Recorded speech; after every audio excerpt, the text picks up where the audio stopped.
509 to 512, Aeneas finally catches sight of men that we can only assume he thought had died. So you can imagine how overjoyed he would be here. But the narrative interrupts the sight that Aeneas sees with Dido taking care of her people.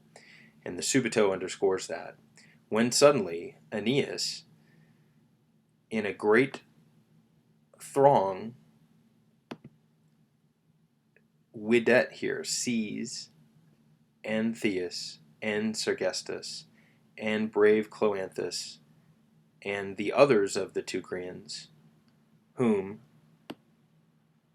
the black whirlpool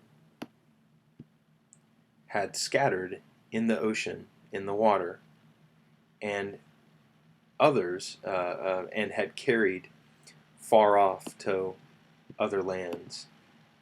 All of that he sees them Aeneid. He sees them approaching in a great throng. So again, Aeneas is awestruck by what he's seeing, but then the sight of his men completely takes over his heart and his mind.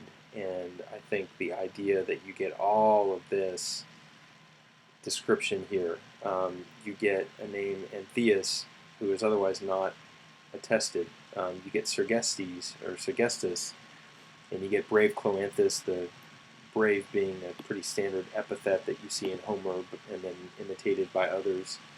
But he sees his men. He sees Antheus, he sees Sergestus, he sees Cloanthus, and other Teucrians, others of the Teucrians, whom that Ater turbo, and I've mentioned this before, but Ater is not a kind of neutral or generic word for dark or black.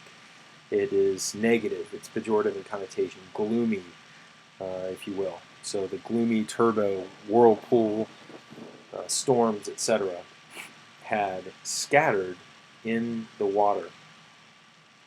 Penitus almost always means deep within, except here that doesn't make any sense, right? So it had carried them to other shores, and penitus, the adverb here, describes spatially how it had carried them. Well, it would make sense then that penitus, rather than deep into a place, would mean far away from a place, which is why we're translating it that way. And then, of course, just to circle back here, Widet begins the indirect statement, and all of these are the subject accusatives of this infinitive here, Aeneid. So he sees them approaching in a great crowd, in a great throng.